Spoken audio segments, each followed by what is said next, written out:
What is going on, everybody? Welcome to the latest episode of the Legislative Director, talking about legislative things. Here she is, Legislative Director Amber Marr. With her, as always, not the Legislative Director, Jason Topsy.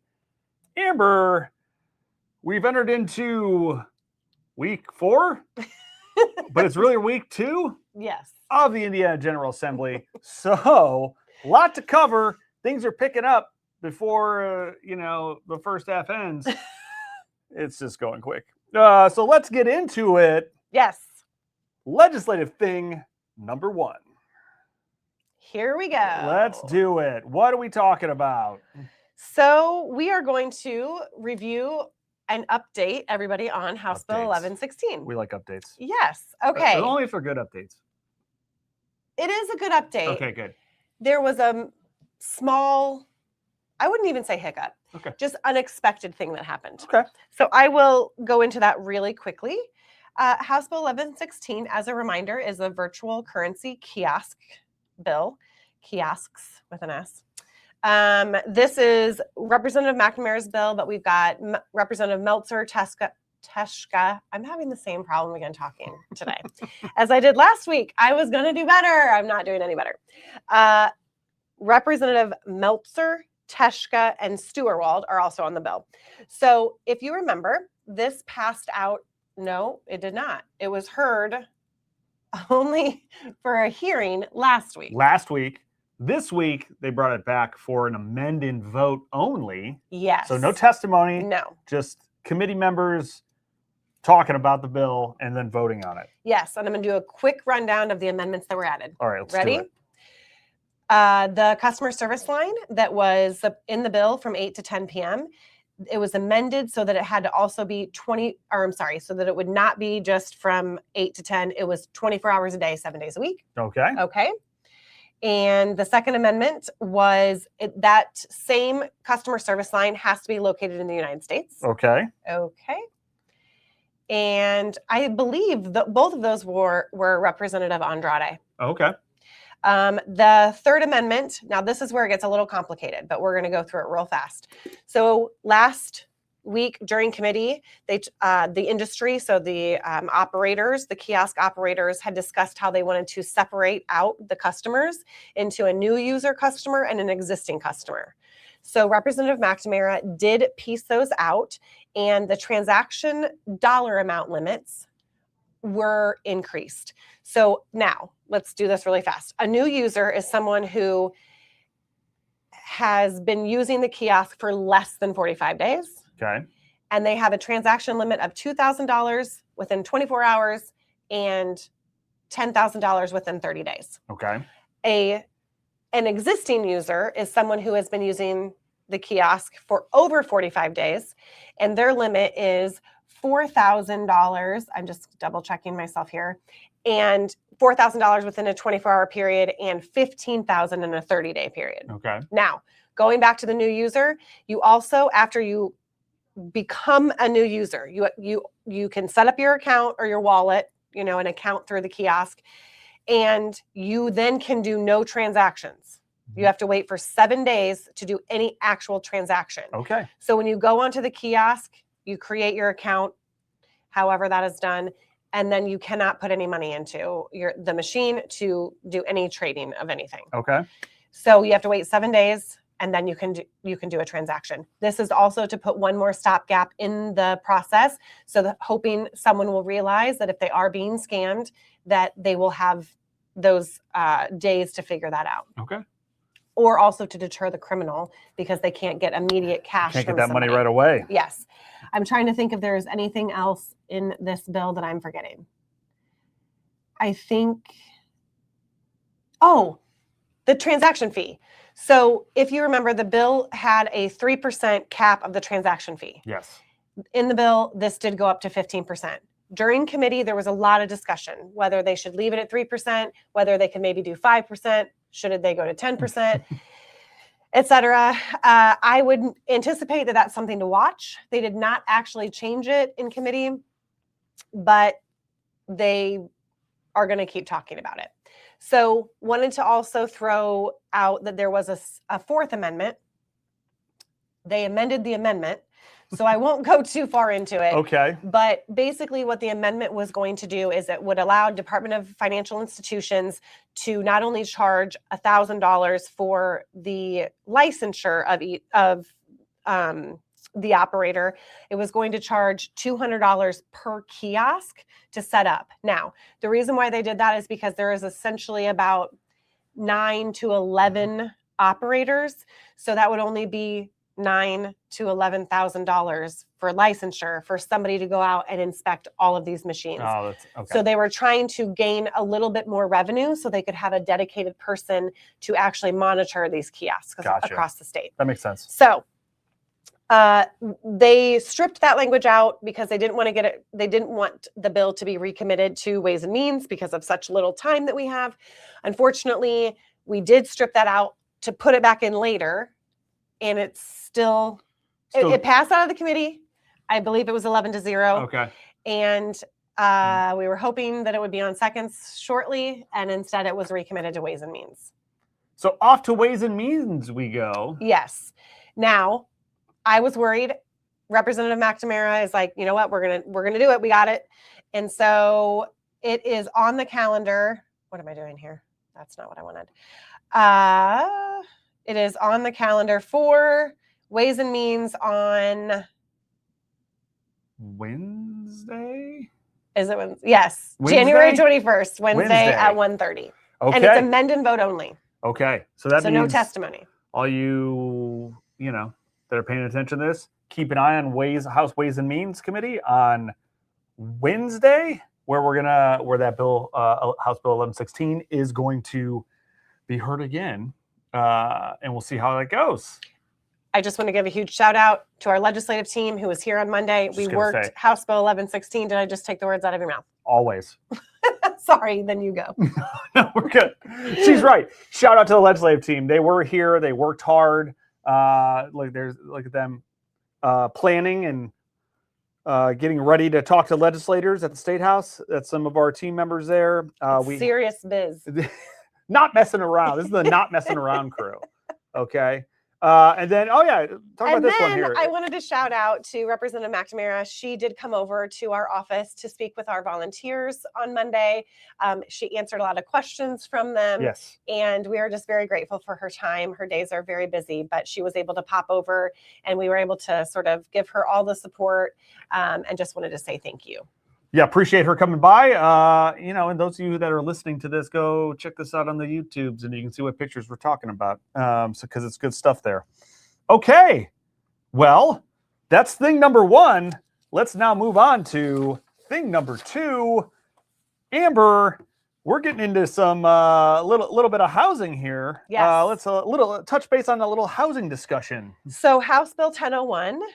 And why? It was in local government, and it was heard this week as well. However, the committee ran really long.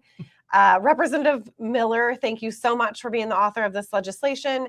He was able to describe the bill, which is one of the reasons. There's a piece in there which is one of several reasons why we support this bill. But after he was done explaining the bill, no testimony was able to be taken. We sat there for 3-ish hours, I think. There was another thing happening, and so people had to get in the room. Testimony will be taken next Tuesday.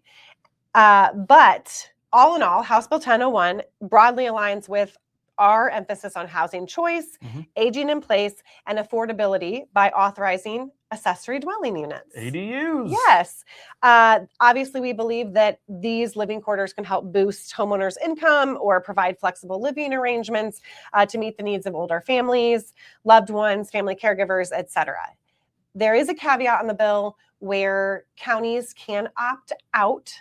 So this would remove the barrier of ordinances being put in play to restrict ADUs.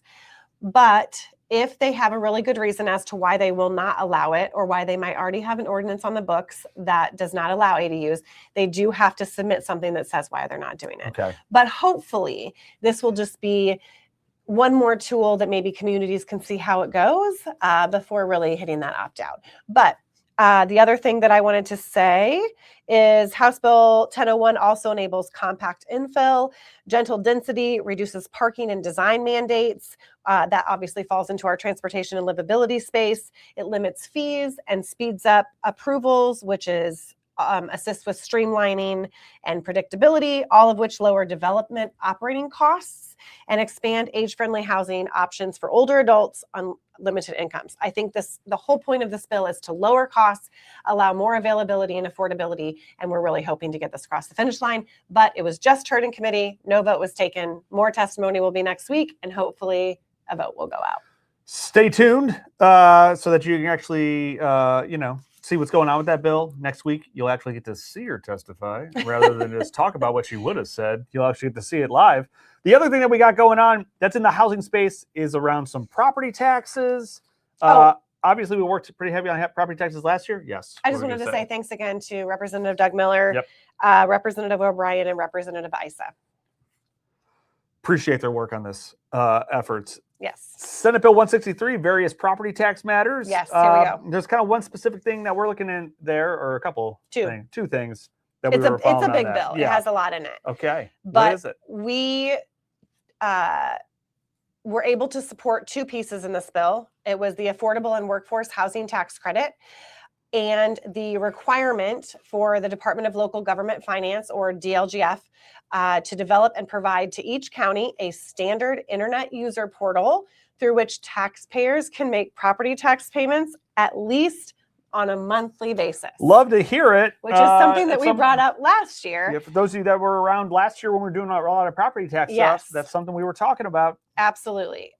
We do know that currently there are two counties and maybe a few more, but we were able to nail down it's Allen County and Marion County that actually allow their community members to pay their property taxes monthly. But this would be an awesome option for all the other 92 counties. All the other 90 counties, because two already do it. Look at that math right on the is spot. Hard. Right on the spot, off the top of her head. So just having that other option so that folks can plan a little bit better instead of having the chunk twice throughout the year is might be helpful. So we were very supportive. I believe, and I'm so sorry, I just want to see who all is on this bill really fast, but I know that Senator Rogers. Nope, that's not it. 163? Is it? Is the Senate bill we're looking for? I'm telling you, my brain.